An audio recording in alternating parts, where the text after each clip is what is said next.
Why does the NFL dislike confident black quarterbacks? Colin Kaepernick 2.0 is a Sanders.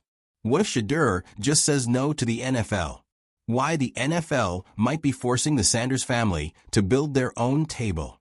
Let's be real. Shedeur Sanders falling beyond the third round of the NFL draft isn't just surprising. It's suspicious. Actually, forget suspicious. It's strategic. But not in the way some NFL scouts and sports media want us to believe. This ain't about his mechanics. This ain't about his arm strength. This ain't about his ability to lead a team. This is about brand. And we're watching two very different brands collide in real time.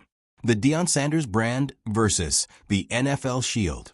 On one side, you've got the Deion Sanders brand, a brand rooted in self-confidence, visibility, cultural pride, and unapologetic black fatherhood. A brand that doesn't beg for a seat at the table. It builds the table and invites others to eat. And on the other side, you've got the NFL, a league that likes its stars charismatic, but not too loud, confident, but not too controlling, talented, but still coachable. Let's not pretend like we haven't seen this play out before. They did it with Kaepernick. They've done it with outspoken players for decades. Now it's Shedeur's turn to be humbled or punished, depending on how you want to frame it. The numbers don't lie, but apparently they don't matter either. Let's get into the facts. In 2024, Shedeur threw for 4,134 yards, 37 touchdowns, and posted a 74% completion rate. ESPN, that's not just good, that's first-round caliber. And when you put that next to some of the quarterbacks that went before him, the disrespect is loud. Cam Ward goes number 1 overall and deserves a shine. But Shedeur being left out of the first 3 rounds? It doesn't add up. So what's really happening here? This isn't about talent, it's about control. Deion made headlines months ago when he pulled an Archie Manning. He made it clear, Shedeur would not play for just anybody. He wanted the right fit, the right system, and the right culture, just like Eli Manning's camp did back in the day. Only difference? When the Mannings do it, it's strategic. When the Sanders family does it, it's arrogant.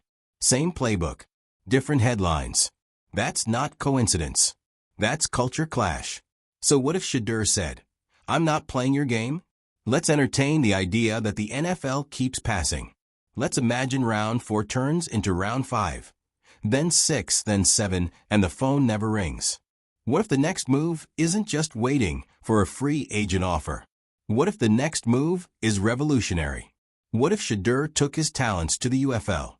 You know, the new league formed from the XFL and USFL merger. What if Shiloh went too?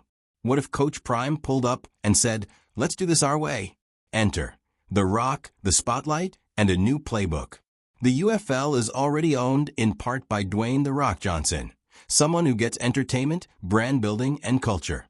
You don't think he'd roll out the red carpet to bring the Sanders family in?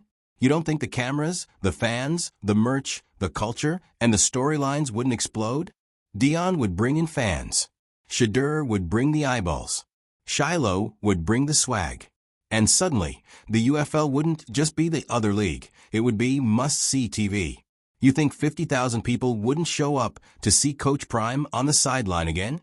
You think ESPN, Fox, and every podcast in the sports world wouldn't cover it? It would be the biggest power move in football since LeBron took his talents to South Beach. And here's the beautiful part. They'd still be playing the game. Not the NFL's game. Not the media's game. Their own game.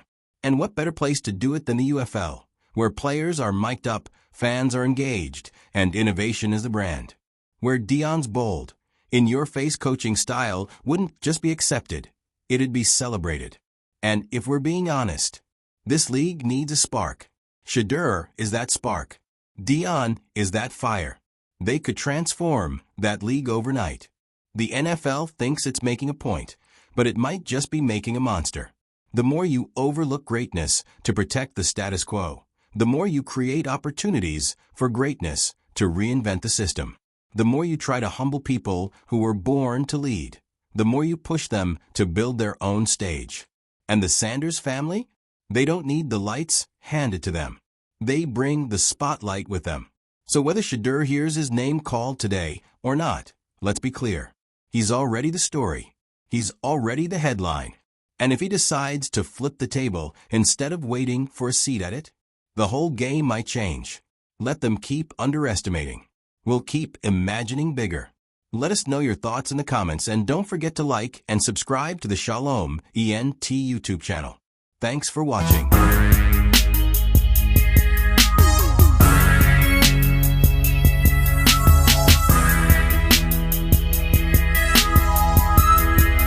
YouTube channel.